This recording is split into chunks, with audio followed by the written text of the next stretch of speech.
Brother, a Dvar Torah for Parashat Korach.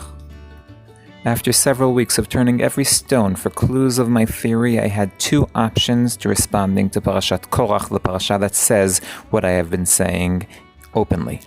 I could breathe a sigh of relief, and I would no longer have to work hard to support my assertions, or be dissatisfied that I no longer had room for innovation. Of course, I chose the third option, looking for something I might have missed. The question is, what is Parashat Korach attempting to uncover? At first glance, it appears like discussions that were previously held beneath the surface are now being spoken aloud. The conditions were ripe for rebellion. The rebels play the card of exchanging the firstborn with the Levites, thus the emphasis on the rebels from the tribe of Reuben, the oldest tribe. An interesting point, given that there is no record that the firstborn were exchanged for the tribe of Reuben, but from all tribes, but we'll put that aside, despite the rebel leader being from the new Levitical elite. Why should he lead a rebellion? According to Rashi, Korach challenges the status of Kehunah, so we'll follow him since this is a wonderful opportunity to reflect on the relationship between the priesthood and the Levites. I will begin with a statement. The Kohanim are from the tribe of Levi. Is everyone surprised? I don't believe so, but let me show you why you should be. Finding this information would be difficult if you only had Sefer Vayikra. Anyone who has read Sefer Shmot would recall that Aharon is your brother the Levi, and will be familiar with the Levi lineage, which includes Aharon's family. In the 8th chapter, Aharon has an uncle, Uziel, and his sons, Mishael and Elzaphan, will carry their brothers from the sanctuary by their tunics, and those with a good memory will remember that they appear in the same family lists that the Levim mentioned in Sefer Shmot, and thus it will be revealed that the Kohanim are indeed from the tribe of Levi. But Sefer Shmot doesn't link the role of the Kohanim to the tribe of Levi, and Sefer Vayikra doesn't show anything and does everything within its power to hide the familial connection between them. In light of this, many of the things I said in prior articles don't add up, because I treated the Kohanim as enhanced Levim more than once. This attitude I held, meaning considering the Kohanim Leviim, stems from the fact that Sefer Bamidbar conveys a different tale.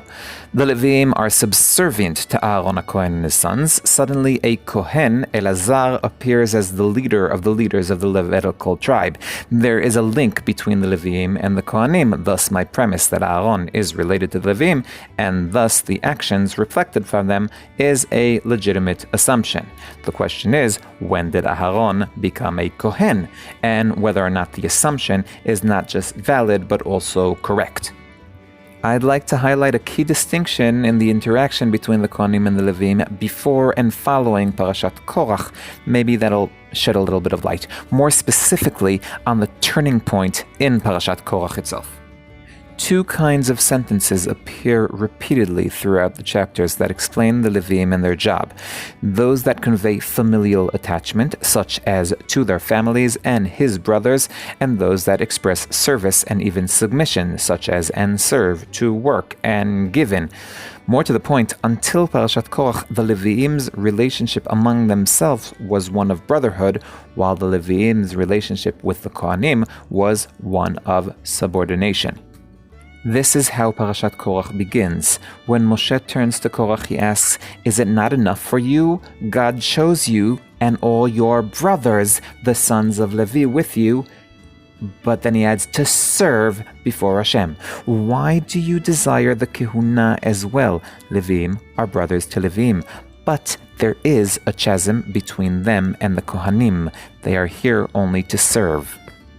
This is also the question posed by Korach. Why was Aharon selected? Aharon, your brother, the Levi, became a Kohen at what point? The problem is that Korach might be right. Aharon's role, in my perspective, until now, is to be a brother. Why do I believe this? Because Hashem introduces him in this manner the first time we encounter him.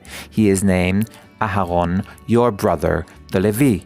He is a brother 12 times, more than any other biblical character outside of the Reshit, a book dedicated to brotherhood.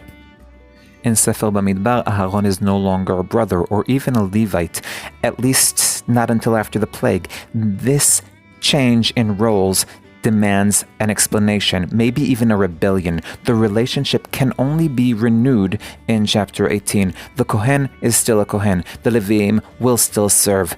But now they are once again brothers. Your brothers, B'nai Levi. Your brothers, the sons of Levi. When we are all one family with one goal, there may be different roles and maybe even hierarchies. But first, you must be my brother.